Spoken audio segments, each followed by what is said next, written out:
అరుణాం కరుణాతరంగితాక్షీం ధృతపాశాంకుశపుష్పబాణచాపాం అణిమాదిభిరావృతాం మయూఖైః అహమిత్యేవ విభావయే భవానీం. శివాయ గురవే నమః. శ్రీమాత్రే నమః. శివదూతి విద్యకు సంబంధించిన నామముల్లో శివపర అనే నామం వరకు అర్థాన్ని చెప్పుకున్నాం. సౌందర్యవంతమైన మంగళకరమైన భావనకి అత్యంత ఆనందాన్ని కలిగించేటువంటి చక్కని నామముల వరుస ఇది. ఇందులో దేవతా స్వరూపం చెప్పబడినది, ఆ దేవతా ఉపాసన వల్ల లభించేటువంటి ఫలము చెప్పబడినది, దానికి సమకూర్చుకోవలసినటువంటి విషయములు చెప్పబడ్డాయి. అన్నీ శివములే. ఇక్కడ శివుడి కానివాడు శివుడిని పూజించరాదు అన్నారు. అంటే ముందు తాను తన్మయీభావాన్ని పొందాలి. దేవత్వం మంగళకరమైనవన్నీ సమకూర్చుకుని ఆ సర్వమంగళని ఆరాధించుకోవాలి. అది కదా చెప్తున్నారు. ఇప్పుడు అమ్మవారిని ఆరాధించాలంటే ఏ నియమాన్ని అవలంబించాలి, ఏ పద్ధతుల్ని పాటించాలి అనే ప్రశ్న వేసుకుంటే ఆ ప్రశ్నకి సమాధానం తర్వాత రెండు నామములు. శిష్టేష్ట, శిష్టపూజిత. శిష్టేష్ట అంటే శిష్టుల చేత ఇష్టముగా ఆరాధింపబడేది అని ఒకటి, శిష్టుల పట్ల ఇష్టం కలది అని అర్థం. శిష్టులంటే అమ్మవారికి ఇష్టంట. అయితే శిష్టులంటే ఎవరు అని మనం మాట్లాడేటప్పుడు కూడా దుష్ట శిక్షణ, శిష్టరక్షణ అని మాట్లాడుతూ ఉంటాం. శిష్టులు అంటే ఉత్తములు అనే అర్థంలో మనం చెప్తూ ఉంటాం. అసలు శిష్ట అనే శబ్దానికి చాలా విశిష్టమైన అర్థం ఉంది. అదేమిటంటే శాసించబడే వాటిని శిష్టములు అంటాం. అంటే విధించేటటువంటి కర్మలు ఏవైతే ఉంటాయో అవి శిష్టములు అని. వీటిని శిష్టాచారములు అని అంటారు. శిష్టాచారములు అంటే వేదములు, శాస్త్రములు ఏవి శాసించుతున్నాయో, ఏమిటి బోధిస్తున్నాయో ఆ ఆచారాన్ని శిష్టాచారములు అన్నారు. అంటే శాసించబడిన ఆచారములు కదే, శాసించుతూ చెప్పే ఆచారములు కనుక శిష్టాచారములు అన్నారు. ఈ శిష్టాచారములకే శిష్టములు అని అంటారు. అలాంటి శిష్టములే ఇష్టముగా కలిసి శిష్టేష్ట అన్నమాట. అంటే వేద ప్రతిపాదితమైనటువంటి సంప్రదాయ సిద్ధమైనటువంటి సవ్యమైనటువంటి ఆచారముల ఎడ ప్రీతి కలిగినటువంటిది, ఇష్టము కలిగినటువంటిది కనుక శిష్టేష్ట అని చెప్పబడుతున్నది. అంటే అమ్మవారి ఇష్టం దేని యందున్నది? శిష్టమునందే ఉన్నది. అంటే సదాచారము, వేద విహితమైన కర్మాచరణమే అమ్మకి ఇష్టం. అంతేగాని వేద విరుద్ధమైన కర్మాచరణ చేసి అమ్మవారిని ఆరాధిస్తానంటే అమ్మ అంగీకరించదు, అనుగ్రహించదు. ఎక్కడ శిష్టత్వం ఉంటుందో అక్కడ అమ్మవారి యొక్క ఇష్టం ఉంటుంది. ఆ శిష్టత్వాన్ని సంపాదించుకోవాలి. ఆ వేద ప్రతిపాదితమైనటువంటి పుణ్య కర్మాచరణ సదాచారం అంటూ ఉండాలి. ఆ శిష్టమే అమ్మవారికి ఇష్టము. అది అంతేకాక శిష్టులు అని ఉన్నారు. శిష్టులు అంటే అర్థం వేద ప్రతిపాదితమైన సంప్రదాయాన్ని అనుసరించే వారు శిష్టులు. వారన్నా అమ్మవారికి అత్యంత ప్రీతి అనమాట. అందుకే శిష్టేష్ట అని చెప్పబడుతున్నది. ఇక్కడ వివిధ కర్మలు చెప్పబడ్డాయి. శిష్టములు అంటే వివిధ కర్మలు. ఆ వివిధ కర్మలు వేదములు చెప్పినటువంటి యజ్ఞ యాగాది క్రతువులు, స్వధర్మాచరణ మొదలైనవి ఇవన్నీ కూడా శిష్టములే. వీటి ద్వారా ఇష్ట అనే శబ్దానికి మరొక అర్థం ఉన్నది. ఇష్ట అంటే ఇష్టమైనది అనే కాకుండా ఇష్ట అంటే ఇజ్యమాన అని చెప్పారు. ఇజ్యమాన అంటే ఆరాధింపబడేది అని. ఇష్ట అంటే ఆరాధింపబడేది. అంటే యజ్ఞములు అవి చేసి మన దేవతను ఆరాధిస్తాం. ఆ యజ్ఞము ద్వారా ఆరాధింపబడే దానిని ఇష్ట అని అంటారు. శిష్టేష్ట అంటే శిష్టములైన కర్మల ద్వారా ఆరాధింపబడేది, అర్చింపబడేది, శిష్టుల ద్వారా ఆరాధింపబడేది అని కూడా అర్థం చెప్పబడుతోందన్నమాట. అంతేకాకుండా ఉపనిషత్తుల్లో బ్రహ్మేష్టం శరణముపగమ్య అని మంత్రం ఉన్నది. బ్రహ్మమే ఇష్టము. ఇష్టము అంటే ప్రీతిపాత్రమైనటువంటి వస్తువు. అటువంటి సర్వజన ప్రీతిపాత్రమైనటువంటి బ్రహ్మమును శరణు వేడాలి అన్నారు. అంతేకాకుండా ఇంకొక అర్థం బ్రహ్మేష్టం అంటే బ్రహ్మమునే ఆరాధించి శరణు వేడాలి అని, ఆరాధించడం అనేటువంటిది. ఈ విధంగా శిష్ట కర్మల ద్వారా, శిష్టమైనటువంటి ఆచారముల ద్వారా, శిష్టుల ద్వారా ఇష్టంగా ఆరాధింపబడే యజ్ఞములు చేయించబడేటువంటి తల్లి అని. అంటే సర్వ యజ్ఞములకు గమ్యమైనటువంటి జగదంబిక అని. ఎన్నో యజ్ఞాలు చేస్తారు, ఎన్నో ఫలాలు కోరుకుంటూ. ప్రతి ఫలము రావాలంటే అక్కడ ఒక శక్తి ఉంటేనే మనకు ఫలం వస్తుంది. ఫలం రావాలంటే శక్తి ఉండాలి కదా. శక్తి లేని ఫలం ఎలా ఉంటుంది? కనుక ఏ ఫలమైనా కూడా శక్తి ఇవ్వాలి. కనుక యజ్ఞస్వరూపిణి అయినటువంటి జగదంబిక యజ్ఞము ద్వారా ఆరాధింపబడి ఆయా ఫలాలను ఇస్తున్నది. కనుక సర్వయజ్ఞముల చేత ఆరాధింపబడేది అని అర్థం. ఇష్ట అంటేనే యజ్ఞములకు సంబంధించిన పేరు కదా. కనుక యజ్ఞాన్ని చెప్తున్నారు ఇక్కడ. అంటే వేద ప్రతిపాదితమైన యజ్ఞములు, ఆ యజ్ఞముల ద్వారా ఆరాధింపబడే తల్లి కనుక శిష్టేష్ట అని చెప్పబడేది. ఇంకొకటి శిష్టేష్టులు అనగా బ్రహ్మజ్ఞానులు అని కూడా అర్థం. ఎందుకంటే శిష్ట శబ్దమే పరబ్రహ్మ అని చెప్తుంది. శిష్టము అంటే మిగిలినది అని అర్థం. ఏమిటి మిగిలినది? అంతా తీసేస్తే ఏది మిగులుతుందో అదే శిష్టం. ఒక బియ్యం కావాలంటే దాని ముందు ఉన్నటువంటి పొల్లంతా తీసేయాలి. అలాగే పరతత్వం తెలియాలి అంటే పొల్లు పోవాలి. ఏమిటయ్యా పొల్లు అంటే పరమార్థ జ్ఞానం లేనటువంటి అవిద్య, ఈ ప్రపంచపు జ్ఞానము ఏదైతే ఉంది ఇదంతా పొల్లు. ఈ ప్రపంచంతో ఉన్న సంగము, విషయములతో ఉన్నటువంటి లోలత్వము ఇవంతా కూడా పొల్లు. ఈ పొల్లంతా తీసిస్తే ఏది మిగిలి ఉంటుందో, అన్నీ నశించినా తాను నశించకుండా ఏది మిగిలి ఉంటుందో అది శిష్టము. ఆ శిష్టమే ఇష్టము కూడా. అందుకే శిష్టేష్ట అని. ఇక్కడ ఇష్టము అంటే దాని యందు ఉండునది అని కూడా అర్థం చెప్తారు. అంటే అన్నీ పోయినా మిగిలేది ఏది? పరబ్రహ్మ. ఆ పరబ్రహ్మమునందు ఉన్నది ఆయన యొక్క శక్తి. కనుక శిష్టేష్ట అంటే పరబ్రహ్మ శక్తి అని కూడా అర్థం. ఇన్ని అర్థములు ఉన్నాయి. ఇలాంటి శిష్టేష్ట అమ్మవారు అని తెలిసి ఆరాధించాలి. అందుకే అమ్మవారిని ఆరాధించేవాడు శిష్టుడై ఉండాలి. ఎందుకంటే అమ్మ శిష్ట రక్షణ అనేది చేస్తుంది. దుష్టత్వం ఉంటే రక్షణ ఉండదు. శిష్టత్వం కలిగి ఉండాలి.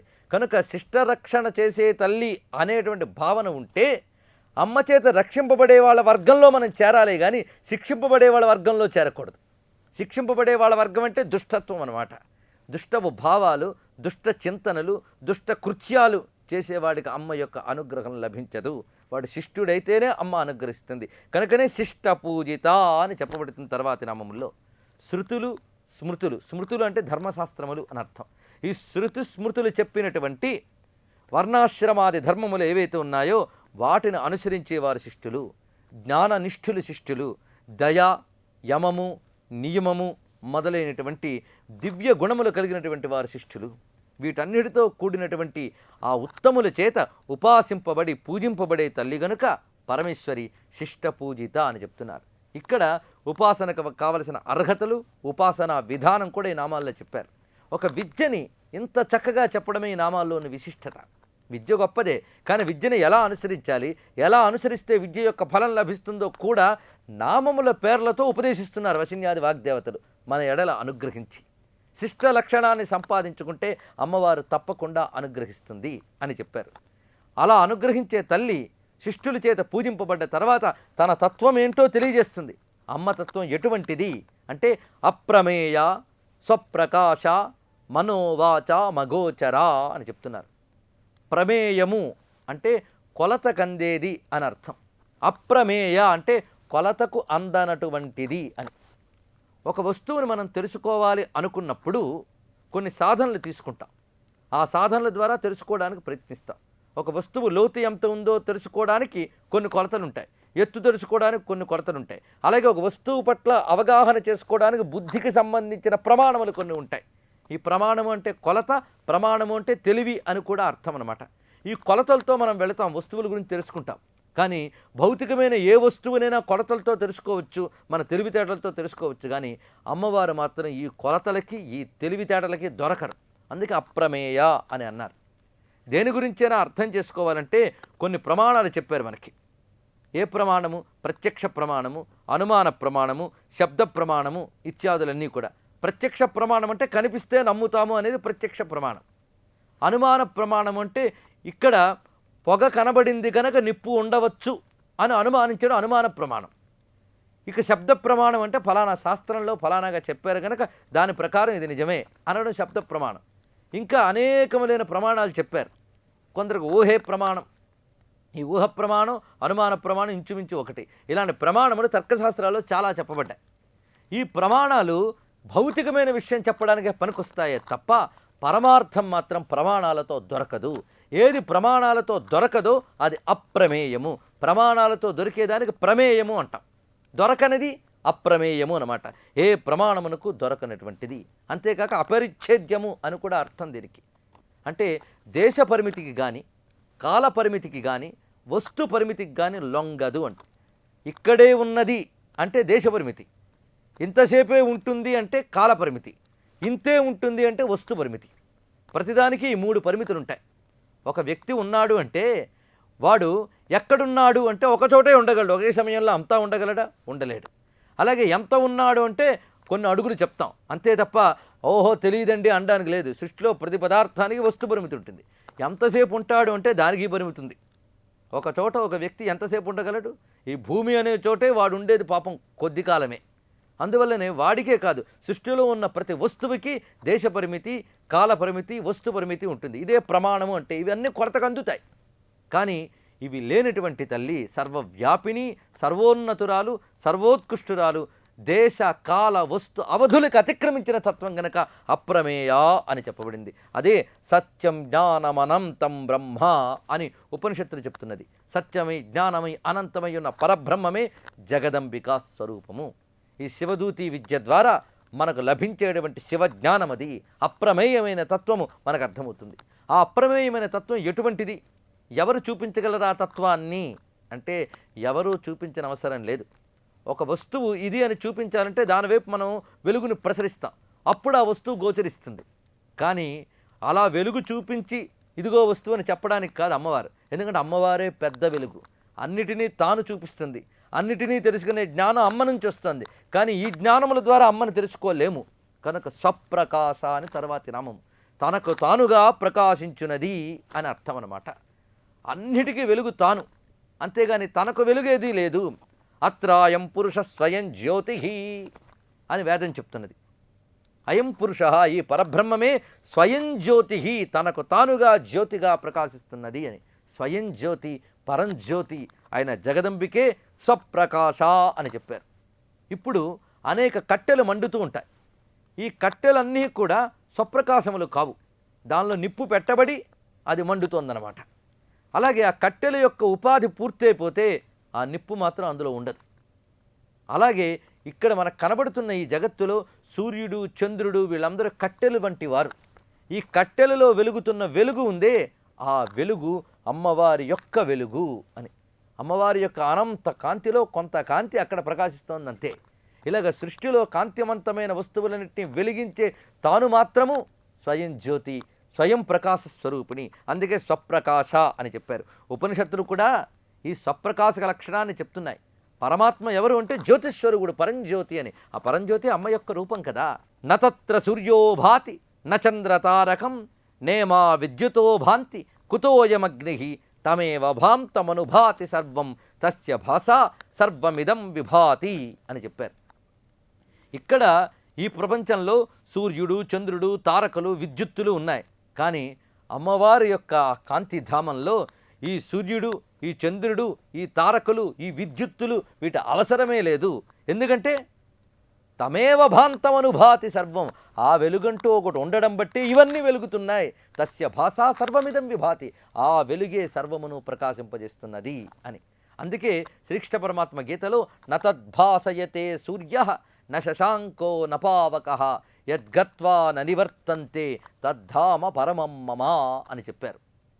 నా యొక్క పరంధామాన్ని సూర్యుడు ప్రకాశింపజేయలేడు, చంద్రుడు ప్రకాశింపజేయలేడు, అగ్నులు ప్రకాశింపజేయలేవు.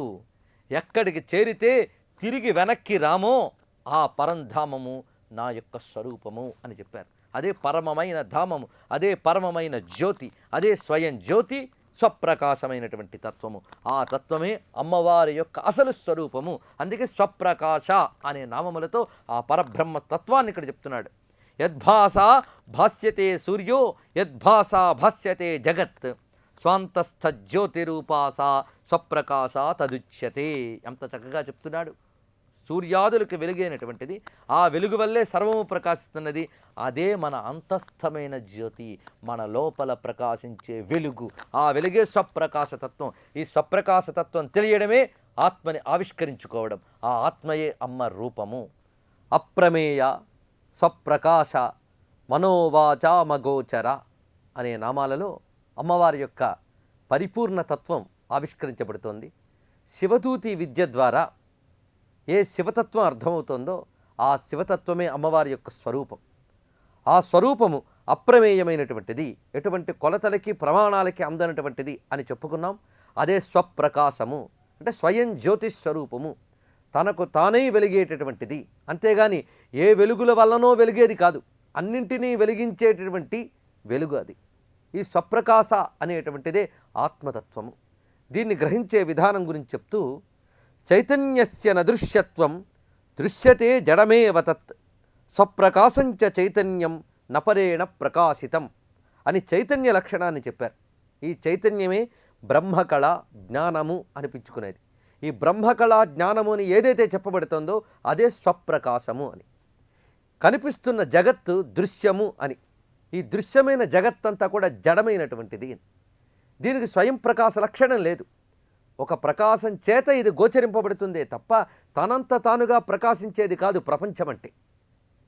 ఇక ఈ ప్రపంచానికి ఆధారమైన చైతన్యం ఏదైతే ఉందో అదే స్వప్రకాశము అని చెప్పబడుతున్నది. ఇది బాగా అర్థం చేసుకోవడానికి ఆదిశంకరులు ఒక చక్కని భావాన్ని చెప్తారు. అయ్యా, పగలు దేని ద్వారా నువ్వు అన్నింటినీ చూస్తున్నావంటే సూర్యుని ద్వారా అని సమాధానం. రాత్రి మరి దేని ద్వారా చూస్తున్నావంటే చంద్రుని ద్వారా లేక దీపాల ద్వారా అని. సరే, ఇప్పుడు ఆ రెండింటినీ దేని ద్వారా చూస్తున్నామంటే నేత్రము ద్వారా అని సమాధానం వస్తుంది. ఆ నేత్రముకి వెలుగేది అంటే బుద్ధి వెలుగు అని. అది ఎలా చెప్పగలమంటే కన్ను దేన్నో చూస్తూ ఉంటుంది, కానీ అది చూస్తున్న విషయం దానికి తెలియాలంటే బుద్ధి ప్రేరేపిస్తే కానీ అది పనిచేయదు. నీ పక్క నుంచే వెళ్ళాను నన్ను చూడలేదా అంటాడు ఒకడు. అయ్యో నేను గమనించలేదురా అంటాడు. అంటే చూస్తుంది కన్ను అయినప్పటికీ గమనించేది ఒకటి ఉండాలన్నమాట. ఉంటేనే కన్ను పని చేస్తుంది. ఈ కన్ను ద్వారా ఏ శక్తి ప్రసరిస్తోంది అంటే బుద్ధిశక్తి పనిచేస్తుంది. కనుక బయట ప్రపంచాన్ని చూపించే వెలుగు నేత్రమైతే ఆ నేత్రానికి వెలుగు బుద్ధి అయ్యింది. మరి ఆ బుద్ధికి వెలుగేది అంటే చైతన్యము అని సమాధానం. అదే ఆత్మన కళాం అన్నారు. ఆత్మ యొక్క కళే చైతన్యము అని. అదే బ్రహ్మకళ జ్ఞానము అంటే. ఈ చైతన్యము బుద్ధిని ప్రేరేపిస్తే బుద్ధి ఇంద్రియముల ద్వారా ప్రసరించి ప్రపంచమే పరచుకుని ప్రపంచ జ్ఞానాన్ని పొందుతోంది. కనుక ఇక్కడ బుద్ధి స్వయం ప్రకాశం కాదు, నేత్రము స్వయం ప్రకాశం కాదు. బుద్ధిని సైతం ప్రకాశింపజేసేటువంటి ఆత్మయే స్వప్రకాశము అంటే. ఆ ఆత్మయే అమ్మ యొక్క స్వరూపము. స్వాత్మైవ దేవతా ప్రోక్త అన్నట్లుగా. కనుక స్వప్రకాశమే చైతన్యము. ఆ చైతన్యమే అమ్మ యొక్క స్వరూపము. ఇది ఎటువంటిది అంటే మనోవాచాం అగోచర అని తర్వాతి నామం. మనోవాచాం అగోచర అంటే మనస్సుకి మాటకి కూడా అందనటువంటిది అని. అంతేకాక కనిపించనిది అని. గోచరము అంటే అనుభవానికి రావడం అని అర్థం.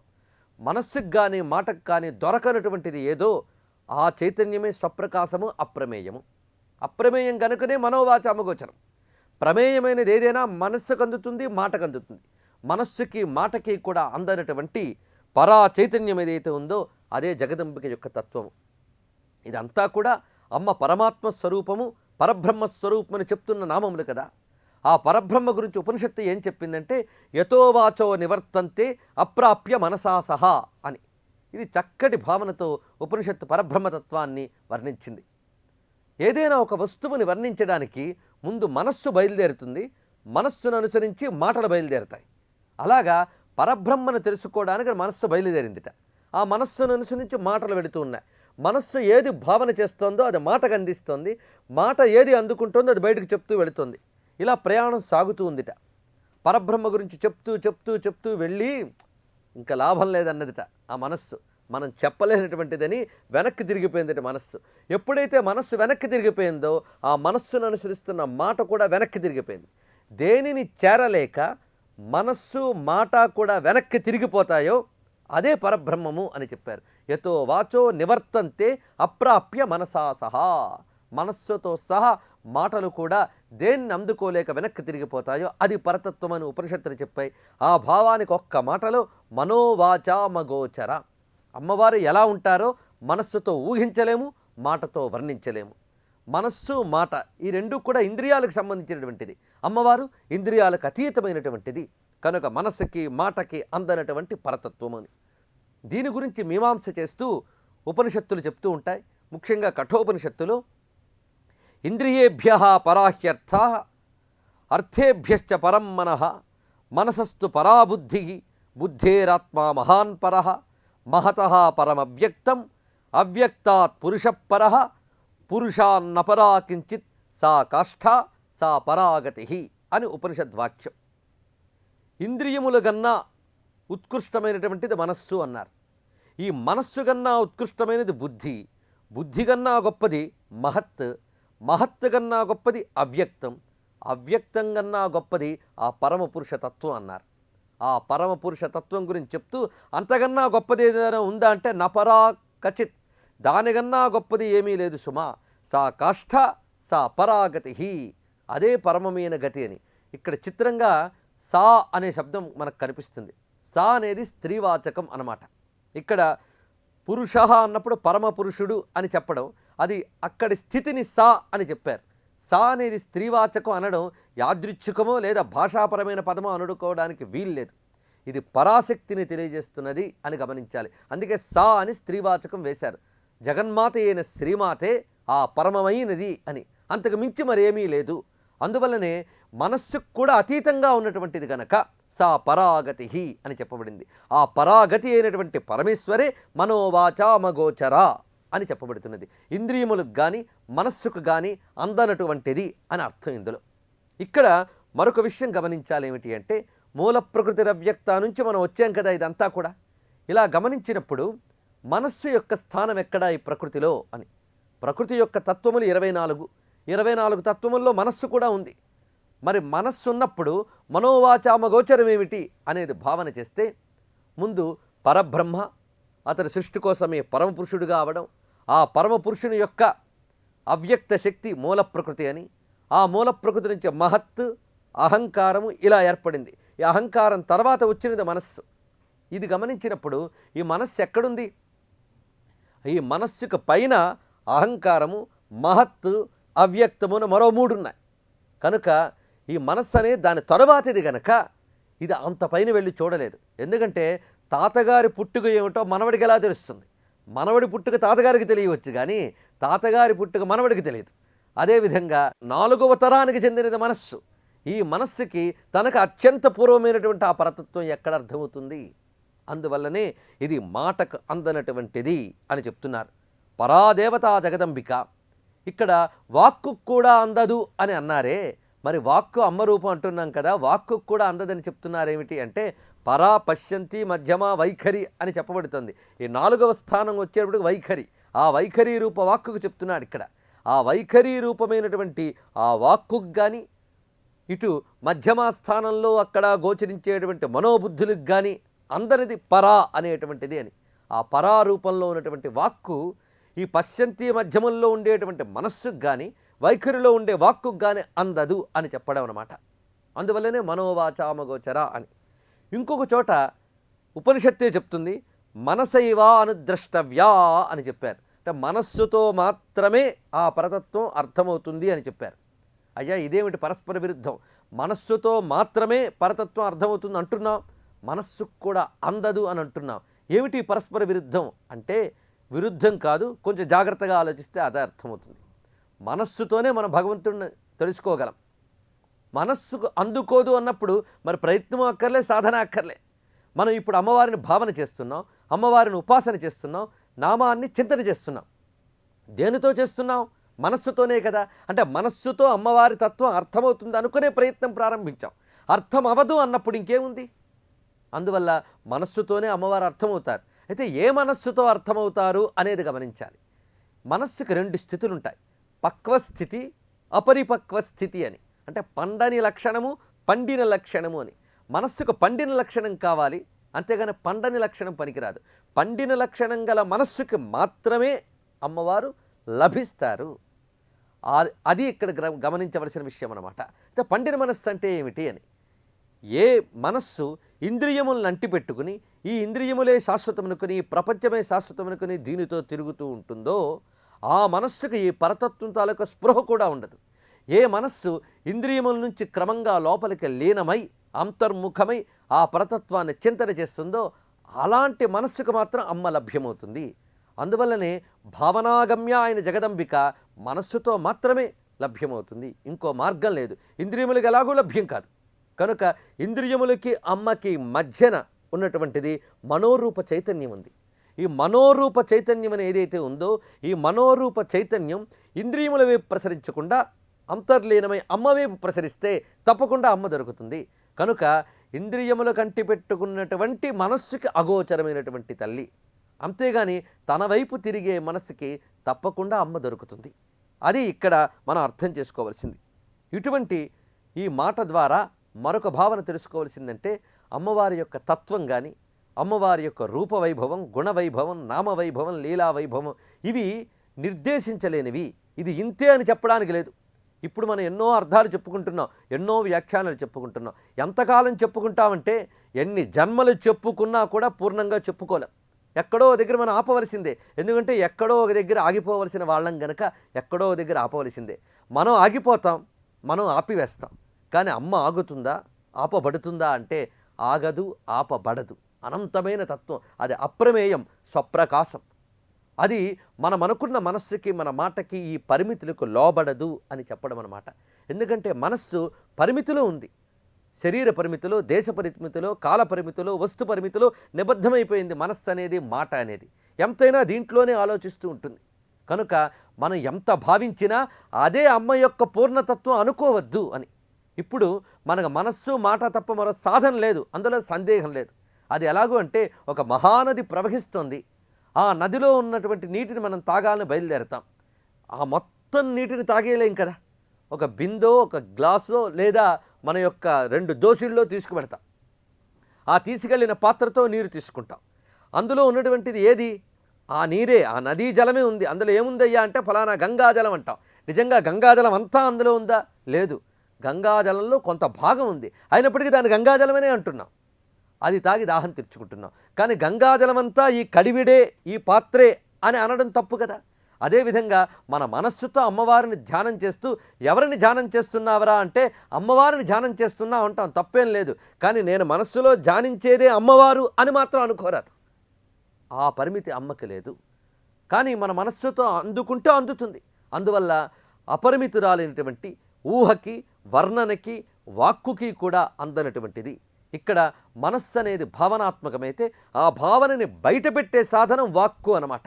అందుకు మనోవాచామగోచర అంటే మనం భావించడానికి కానీ, తిరిగి వ్యక్తం చేయడానికి కానీ రెండిటికీ అందరిది అని చెప్పడానికే మనోవాచామగోచర అని చెప్పడంలో అంతరార్థం అన్నమాట.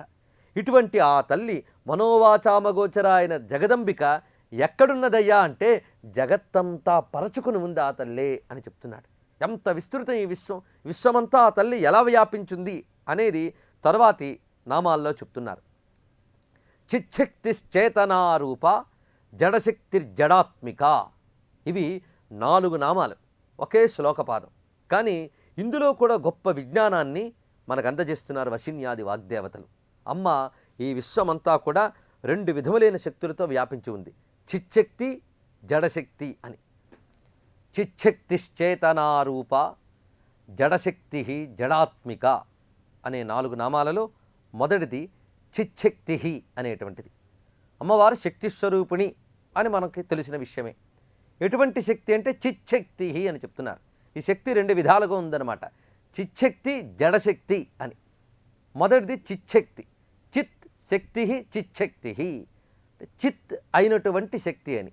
చిత్ అంటే చైతన్యము అని అర్థం. చైతన్య రూపిణి అయిన శక్తి గనక చిచ్చక్తి అన్నారు. ఈ చిచ్చక్తి అనేది ప్రధానం అన్నమాట, ప్రధాన ధాతువిది. ధాతువు అంటే మూలశక్తి అని అర్థం. ప్రధాన ధాతువు ఈ చిచ్చక్తి.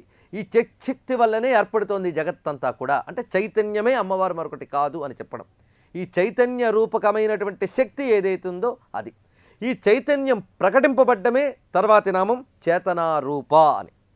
చైతన్యం ప్రకటింపబడినప్పుడు రూపాన్ని తీసుకుంటుంది, ప్రకటింపబడకముందు శక్తిగా ఉంటుంది. ఒక శక్తి ప్రకటింపబడితే రూపం, అది విశేషం ఇక్కడ. అందుకే చిచ్చక్తి చేతనారూప అని.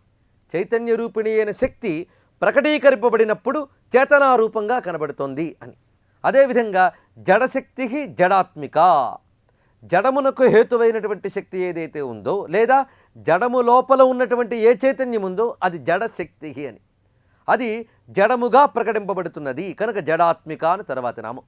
ఈ 4 నామాలకి అర్థములు అనేక స్థాయిల్లో చెప్పబడతాయి. అయితే అది అర్థం చేసుకోవాలంటే కొంత ఏకాగ్రత, కొంత ఆలోచన అనేటువంటిది ఉండాలి. ఏ ఆలోచన లేని వాడికి ఏది చెప్పినా అర్థం కాదు, ఏకాగ్రత లేని వాడికి ఆలోచన శక్తి ఉన్నా అర్థం కాదు. కనుక ఒక విషయం అర్థం చేసుకోవడానికి పెద్ద జ్ఞానం అవసరమా అనేది తర్వాతి విషయం. ముందు ప్రాథమికమైన అవసరం ఏకాగ్రత, ఆలోచన. ఈ 2 కొంచెం మనం వినియోగిస్తే ఈ విషయం చాలా చక్కగా అర్థమవుతుంది. విశ్వం గురించి, ఆత్మ యొక్క పరిణామం గురించి, మన మహర్షులు ఎంత విచారణ చేశారో ఇందులో గోచరిస్తుంది. చిచ్చక్తి చేతనారూప. ఇప్పుడు దీని గురించి చూసుకుందాం. చిచ్చక్తి అంటే చేతనారూపకమైన శక్తి అని అర్థం, అంటే చైతన్య శక్తి అని.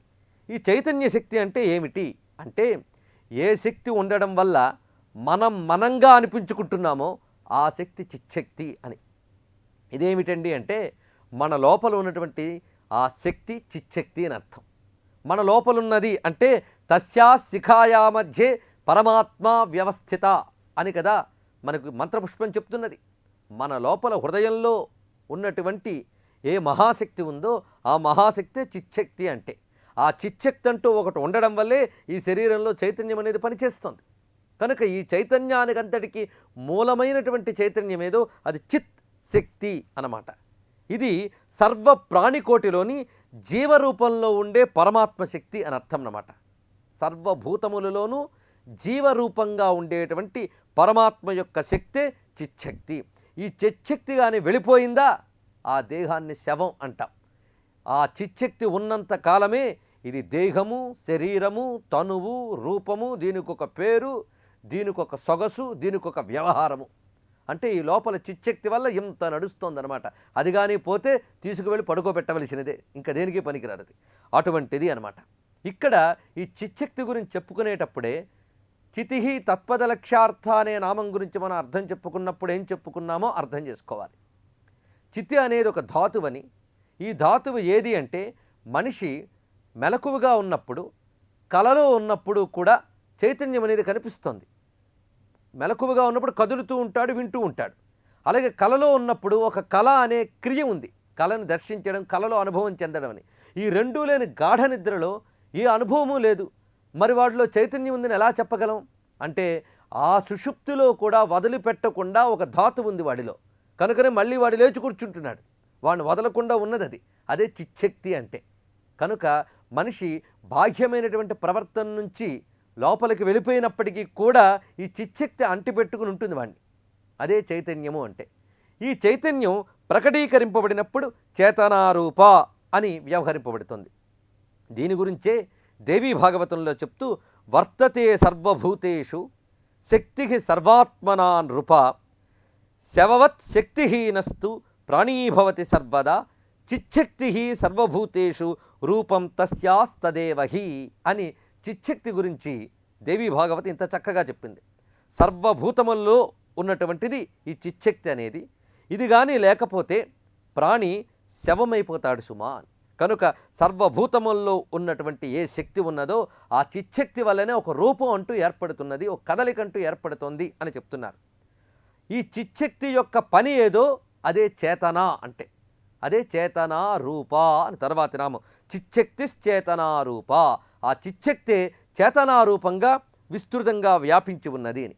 చిచ్చక్తి యొక్క ధర్మమే చైతన్యం. అందుకే చైతన్య రూప చిచ్చక్తి అని గౌతమ సూత్రాలు మనకు తెలియజేస్తున్నాయి. విద్యారణ్యుల వారి వ్యాఖ్యలో కూడా చైతన్యస్య బ్రహ్మణస్వరూప చిచ్చక్తి సామర్థ్యం అని చెప్పారు. చైతన్యస్య బ్రహ్మణ. చైతన్యము అంటే ఏమిటయ్యా అంటే బ్రహ్మ అని చెప్పారు. చైతన్యం అంటే పరబ్రహ్మట. ఆ పరబ్రహ్మ యొక్క స్వరూపమే చిచ్చక్తి అని చెప్పారు. అంటే పరబ్రహ్మ యొక్క శక్తి ఏదో అది చిచ్చక్తి అని చెప్తున్నారన్నమాట. చిత్ పరబ్రహ్మ, శక్తి ఆయన యొక్క ప్రకటన అన్నమాట. ఈ విధంగా చిచ్చక్తి అన్నప్పుడు చిత్ శక్తి రెండు ఉన్నాయి. అంటే పరబ్రహ్మ, పరబ్రహ్మ యొక్క శక్తి రెండు చెప్పబడుతున్నాయి. ఇదే శివశక్తులు అనవచ్చు మనం. ఈ విధంగా చిత్ అనేది శివుణ్ణి తెలియజేస్తే, శక్తి అనేటువంటిది ఆ శివుని యొక్క శక్తిని తెలియజేస్తుంది. ఇలా చిచ్చక్తి అంటే పరబ్రహ్మ యొక్క సామర్థ్యము అని అర్థంట. ఇది సకల జీవులు యందు తెలియవస్తున్నటువంటిది. ఇప్పుడు మనకు చైతన్యం అంటే అర్థమై ఉంటుంది. ఈ చైతన్యమే ధ్రువ కళ అని, సాదాక్ష కళ అని, నిత్య కళ అని, షోడశీ కళ అని ఉపాసింపబడుతోంది శ్రీ విద్యలో. ఏ చైతన్యము ఈ శరీరమంతా వ్యాపించి ఉన్నదో, చిచ్చక్తి చేతనారూప ఎప్పుడవుతుంది? శరీరమంతా వ్యాపించి చేతనారూప అవుతుంది. వ్యాపించడానికి ముందు చిచ్చక్తిగా లోపల ఉంది. చిచ్చక్తిగా లోపల ఉంది గనకనే ఇంద్రియముల నుంచి చైతన్యము అంతర్ముఖమైనప్పుడు కూడా చిచ్చక్తిలో లీనమైపోతోంది. ఈ చైతన్యం అంతా కూడా తిరిగి ప్రసరించినప్పుడు చేతన రూపంగా శరీరమంతా వ్యాపించి ఉన్నది. ఈ జగత్తంతా కూడా ఈ చేతనే వ్యాపించి ఉంది. ఈ చేతననే చైతన్యము అని అన్నాం. అందుకే యాదేవి సర్వభూతేషు చేతనేత్యభిధీయతే నమస్తస్యై నమస్తస్యై నమస్తస్యై నమో నమః అని మార్కండేయ పురాణంలోని దేవీ మాహాత్మ్యం మనకు చెప్తుంది. సర్వభూతముల యందు ఏ దేవి చేతన అనిపించుకుంటున్నదో ఆ తల్లికి నమస్కారము నమస్కారము నమస్కారము అని అన్నారు. సర్వభూత కోటి యందు చేతన చైతన్యము కదలిక ఈ తల్లి. చైతన్యం అంటే మరొక అర్థం కదలిక అన్నమాట. ఈ కదలిక అనేటువంటిది రావాలి. లోపల అంతరంగంలో కదలిక అనేది ఒకటి ఉంటే అదే మూవ్మెంట్ అంటాం మనం. ఆ కదలిక అనేది ఉంటేనే ఈ సమస్త పరిణామము సాధ్యమవుతుంది. ఈ కదలిక ఎక్కడున్నదంటే కనిపిస్తున్న వస్తువులోనే కాక కాలంలో కూడా కదలిక ఉంది. కదలిక ఉంటేనే కాలం ఉంది. కదలిక లేకపోతే కాలం ఎక్కడుంది? కదలిక లేని కాలం అంటే ఊహించలేం. కదలిక ఉంటేనే కాలం. క్షణం నిమిషమై, నిమిషాలు గంటలై, గంటలు రోజులై, అటు తర్వాత మాసాలై, సంవత్సరాలై ఇలా నడుస్తోంది కదా. ఈ కదలిక అంతా కాలంలో కూడా దాగి ఉందన్నమాట. కనుక కాలరూపంగా దేశరూపంగా పరచుకున్నటువంటి చైతన్యం ఏదైతే ఉందో అదే చేతనారూప అని చెప్తున్నారు. అయితే ఈ చేతన చైతన్యం వల్ల అన్నీ మారుతూ ఉన్నాయి. అయితే ఈ మారుతున్న వస్తువులన్నీ మారుతున్నాయి దేనివల్ల? చేతన వల్ల. కానీ చేతన మాత్రం మారట్లేదుట. అది మాత్రం శక్తిని ప్రసాదిస్తోంది, ఈ పరిణామానికి కావలసినటువంటి శక్తిని ఇస్తోంది, కానీ తాను మాత్రం మారడం లేదు అని చెప్పడానికి అవస్థాత్రయోపలక్షితంచ నిరవస్థ విశుద్ధితత్వమేవ చైతన్యం అని వ్యాఖ్యానించారు. చైతన్యం అంటే ఏమిటయ్యా అంటే అవస్థాత్రయోపహతి. ప్రతి జీవికి 3 అవస్థలు ఉన్నాయి కదా. జాగ్రత్త అవస్థ, స్వప్నావస్థ, సుషుప్తి అవస్థ. ఈ 3 అవస్థలకి కారణం ఈ చైతన్యమే. ఈ చైతన్యమే లేకపోతే అవస్థల్లో. కనుక 3 అవస్థల్లో జీవుడు తిరుగుతున్నాడు అంటే చైతన్యం వల్లనే. అయితే ఈ అవస్థల్లో తిరుగుతూ వాటికి కావలసినటువంటి శక్తిని ఇచ్చిందే కానీ ఈ అవస్థల్లో దేనికి అంటకుండా ఉంటుంది చైతన్యం మాత్రం. అది విశేషం ఇక్కడ. ఇదేమిటండి చాలా ఆశ్చర్యంగా ఉన్నదే అంటే ఇక్కడ ప్రతి వారిలోని ఈ చైతన్యం ఉంది. అదే స్వప్రకాశం అని ముందే చెప్పబడింది. ఆ స్వప్రకాశమైనటువంటి చైతన్యం ఉంటేనే వాడు కదలగలుగుతున్నాడు. అందుకే వాడిలో ఉన్నటువంటి ఆత్మ యొక్క కళ చైతన్యం అన్నాం. ఆ చైతన్యం అందరిలోనూ ఉంది. అయితే అందరిలోనూ ఉన్నప్పుడు ఒక్కొక్కరిలో ఒక్కొక్కలా ప్రకాశిస్తోంది ఏమిటి అని మనకు అనిపించవచ్చు. ఆ చైతన్యం ఒకటి ఉంది గనుకనే వాడు ఒక వస్తువును పోల్చుకోగలుగుతున్నాడు. ఒకటి జ్ఞానం అంటున్నాడు, ఒకటి అజ్ఞానం అంటున్నాడు. ఇది చైతన్యం వల్లనే. అయితే ఒకే రకమైన జ్ఞానం అందరికీ కలగడం లేదు. ఒకే రకమైన చైతన్యం భూతకోటి యందంతా వ్యాపించి ఉన్నప్పటికీ ఒకే రకమైన జ్ఞానం ఎందుకు కలగడం లేదు అనే ప్రశ్న మనకు వస్తుంది. దీనికి సమాధానం ఏమిటంటే మనం విద్యుత్తుతో అనేకం వెలిగించుకుంటాం. అందులో 1000 వాల్ట్స్ ఉన్నటువంటి బల్బు వెలుగుతుంది, మామూలు 0 వాల్ట్ బల్బు వెలుగుతుంది. అయితే దానిలోనూ దీనిలోనూ ఉన్న విద్యుత్తు ఒకటే, అందులో సందేహం లేదు. కానీ అక్కడ పరికరం గ్రహించడంలో మార్పు. అదేవిధంగా సర్వమునందు చైతన్యము ఒకటైనప్పటికీ ఆ జీవుడు ఉపాధిగతమైనటువంటి అవలక్షణాల వల్ల లక్షణాల వల్ల ఆ చైతన్యాన్ని పనిచేయించుకుంటూ ఉంటాడు. అంతేగాని విద్యుత్ అంతటా ఒక్కలాగే వ్యాపించి ఉన్నట్లుగా చైతన్యం మాత్రం అన్నిటి యందు వ్యాపించి ఉన్నది. అందుకే సర్వ చైతన్య రూపాం తాం ఆద్యాం విద్యాంచ ధీమహి అని దేవి భాగవత ప్రారంభంలో వ్యాసదేవుడు ఆ మాట చెప్పాడు. ఈ శ్లోకాన్ని మనం అనేక మార్లు ఉటంకిస్తున్నామంటే ఈ శ్లోకం ఎంత శక్తివంతమైనదో అర్థం చేసుకోవాలి. సర్వ చైతన్య రూపిణి అమ్మవారు. ఆ చైతన్య రూపిణి అని చెప్పడానికి చిచ్చక్తి చేతనారూప అని అన్నారు. అంటే ఈ చేతనకి హేతువైనది చిచ్చక్తి. ఈ చిచ్చక్తే చేతనగా పరిణమించి వస్తోంది. అందుకే 2 నామాలుగా చెప్పారు. చైతన్యాన్ని అర్థం చేసుకోవడానికి 2 నామాలుగా విభజించారు ఇక్కడ.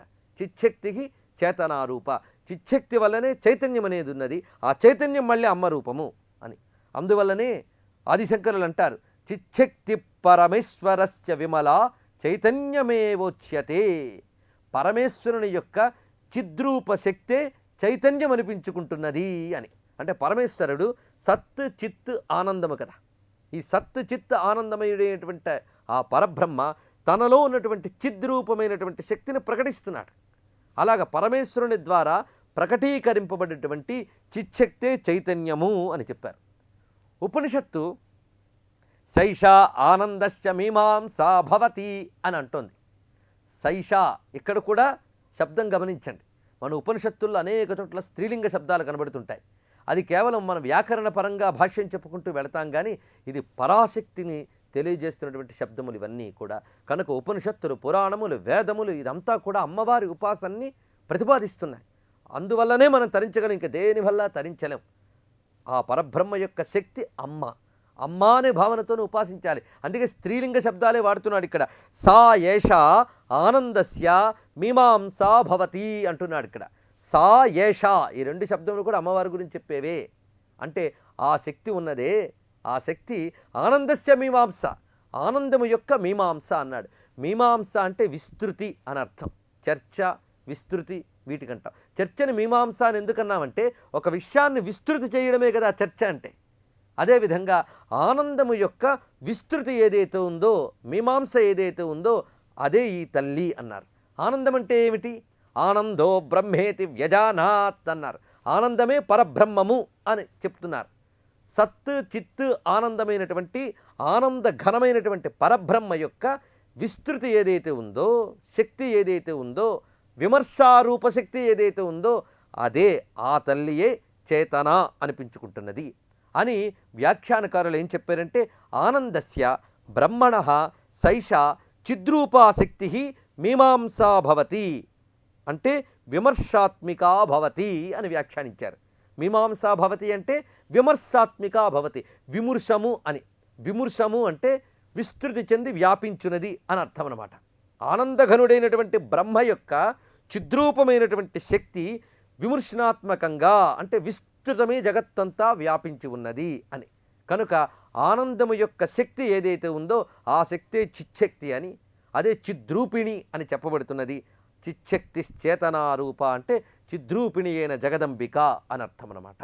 చిచ్చక్తి ఏదైతే ఉందో చిద్రూపమైనటువంటి శక్తి, ఆ శక్తి ప్రకటీకరింపబడినప్పుడు చేతనారూప అయినది అని.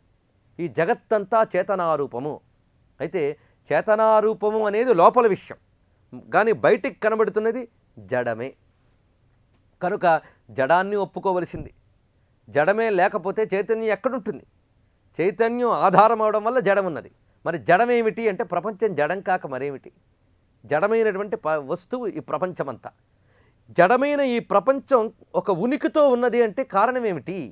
ఉనికి అంటూ ఉన్నదన్నా, పరిణామం అంటూ ఉన్నదన్నా దానికి కారణమైన ఒక శక్తి ఉంది. ఆ శక్తి చిచ్చక్తి అని చెప్తున్నాడు. కనుక ఈ చిచ్చక్తి జడములోను కూడా ఉంది కనుక జడాన్ని కూడా తీసిపారేయడానికి లేదు. జడము కూడా శక్తితో ఉన్నదే గనక జడశక్తి అని తర్వాతి నామం. జడమునకు శక్తి అయినటువంటిది అని చెప్తున్నాడు ఇక్కడ. అంటే ఈ ప్రపంచాన్ని అర్థం చేసుకోవాల్సిన విధానం ఇక్కడ ఉన్నదనమాట.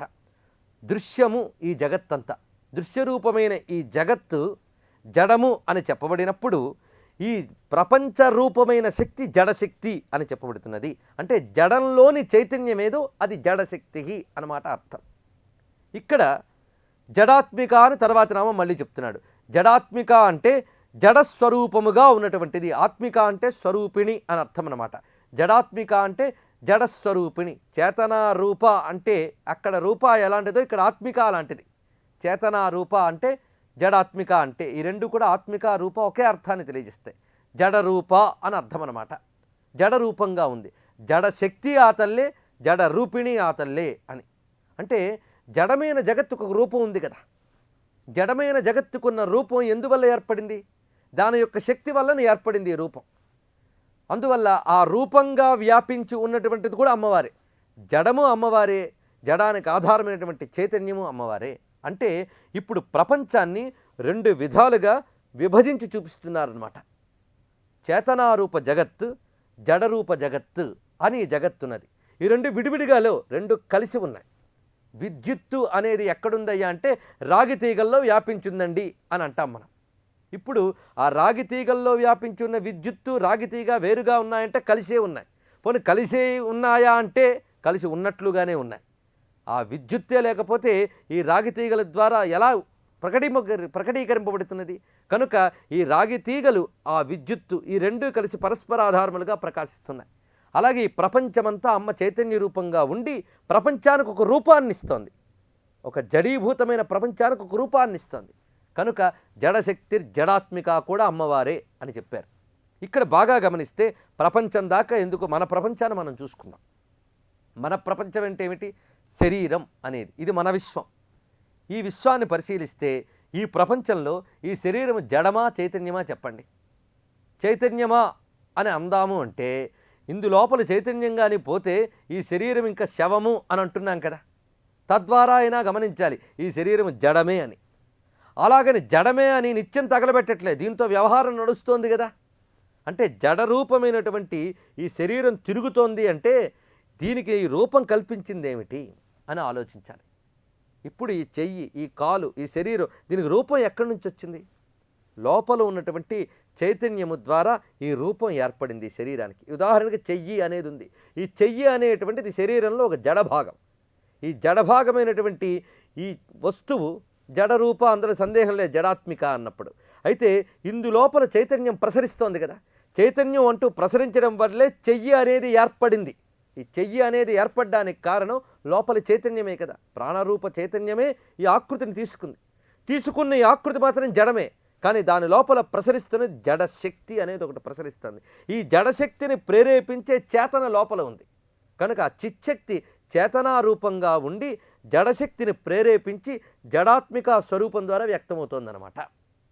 అలాగే మన శరీరం మొత్తం జడాత్మికమైతే అందులో ఉన్న జడశక్తి అయితే ఈ జడశక్తిని ప్రేరేపించిన చేతనారూప అయితే ఈ చేతనారూపానికి మూలమైంది చిచ్చక్తి. ఇలా మన శరీరాన్ని పరిశీలిస్తేనే మన శరీరమే చేతన జడ అనేటువంటి రెండు స్వరూపములుగా ఉన్నది అని గమనించాలి మనం. కనుక జడాత్మిక జడశక్తి అనే ద్వారా చెప్పబడుతుంది మళ్ళీ చైతన్యమే. కనుక ప్రపంచం ఎలా ఉన్నదయ్యా అంటే సత్యంచ అనృతంచ సత్యమభవత్ అని చెప్పారు. సత్యము అసత్యము కలిసి సత్యము అన్నాడు. ఎంత చక్కగా చెప్పాడు చూడండి. ఇక్కడ సత్యము అసత్యము కలిసి సత్యంట అంటే దృశ్య రూపమైనటువంటి ప్రపంచం అసత్యము, కానీ దానిలో పలి శక్తిగా ఉన్నటువంటి చైతన్యం మాత్రం సత్యం.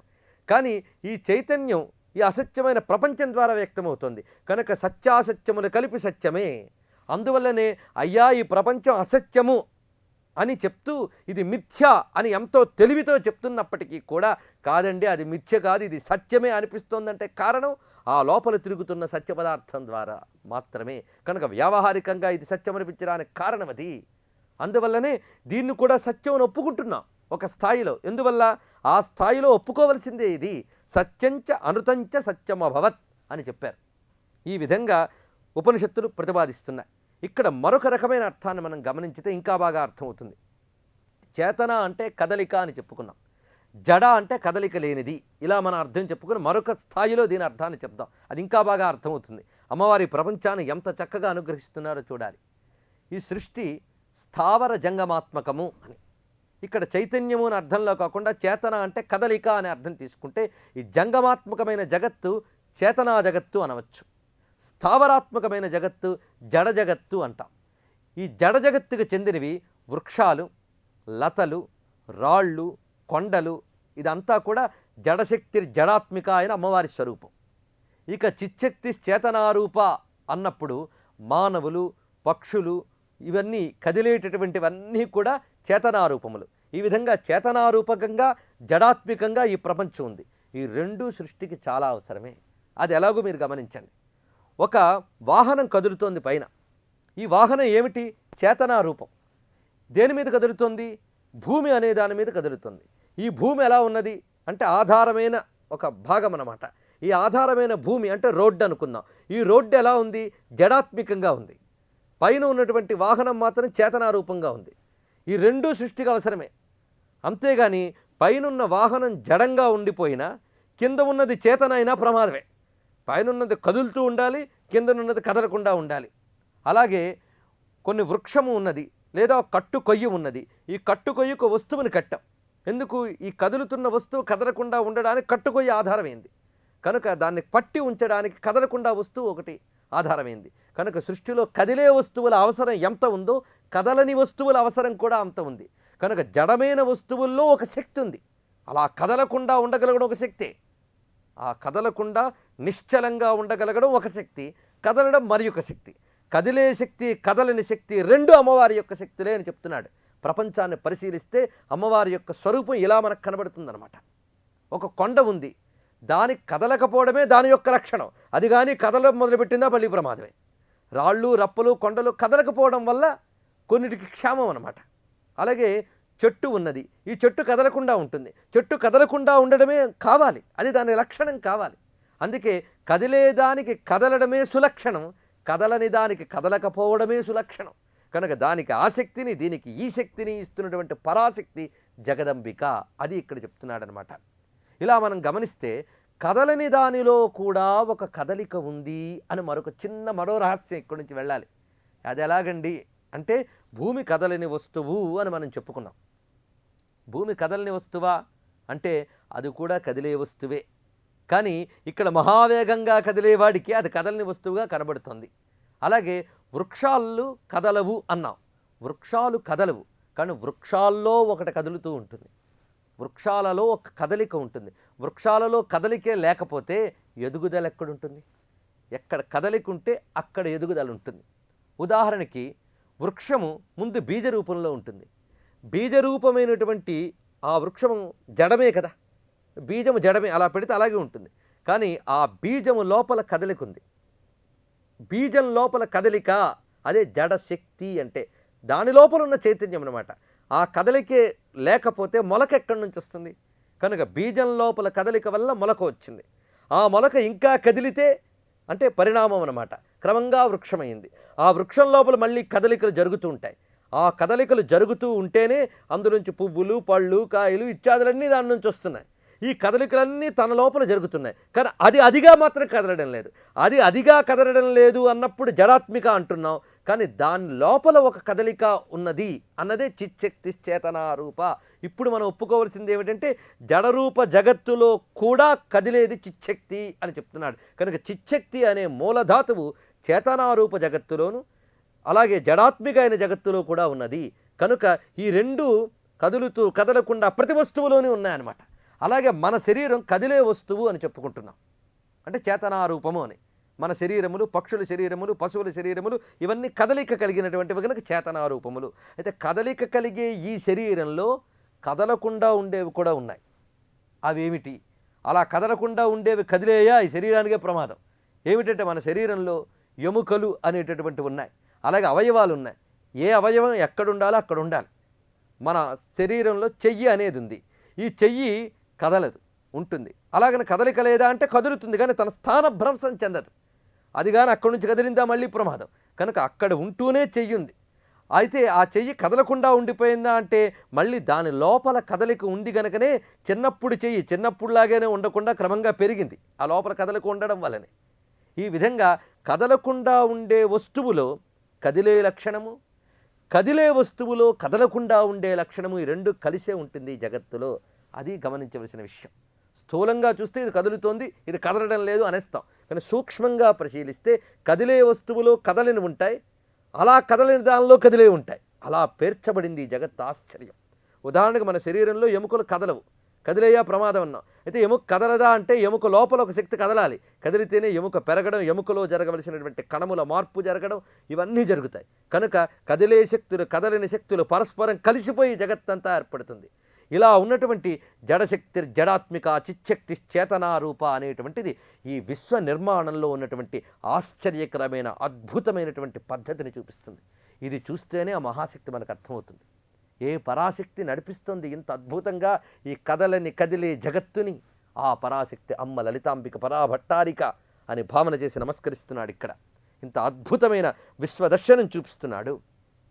ఇలాగా చిచ్చక్తి చేతనారూప జడశక్తి జడాత్మిక అనేటువంటిది ప్రపంచం మొత్తాన్ని పరిశీలించి కాచి వడపోచి ఇందులో ఉన్నది పరాశక్తి తప్ప మరేదీ కాదు అని తేల్చి చెప్తోంది. ఇలా విశ్వవ్యాపినటువంటి ఆ జగదంబిక చిచ్చక్తి చేతనారూప జడశక్తి జడాత్మిక అయినటువంటిది. ఆ తల్లిని అనుసంధానం చేసి ఉపాసించడం. అందుకే సర్వ చైతన్య రూపాం తాం ఆద్యాం విద్యాంచ ధీమహి బుద్ధిం యాన ప్రచోదయాత్ అన్నారు. ఈ ప్రచోదయాత్ అనే మాట వింటూ ఉంటే ఈ 3 పాదాల శ్లోకంలో 24 అక్షరాలు నిబద్ధం చేశారు. అంటే 24 అక్షరాల ద్వారా ఒక మహా చైతన్య శక్తిని చూపిస్తున్నారు వ్యాసుల వారు. మహర్షి గనక అంత రహస్యమైన శక్తిని మంత్రంలో ఉంచారు. ఇలా చూపించబడ్డ 24 అక్షరాల్లో నిబద్ధమైనటువంటి సర్వజీవుల బుద్ధిని ప్రేరేపించేటువంటి ఆ శక్తికి పేరే గాయత్రి అని వ్యవహరింపబడుతోంది. ఆ గాయత్రి తత్వం తరువాతి నామంలో వ్యవహరింపబడుతోంది. గాయత్రి వ్యాహృతి సంధ్యా ద్విజబృంద నిషేవిత. సర్వం శ్రీమాతృచరణారవిందార్పణమస్తు.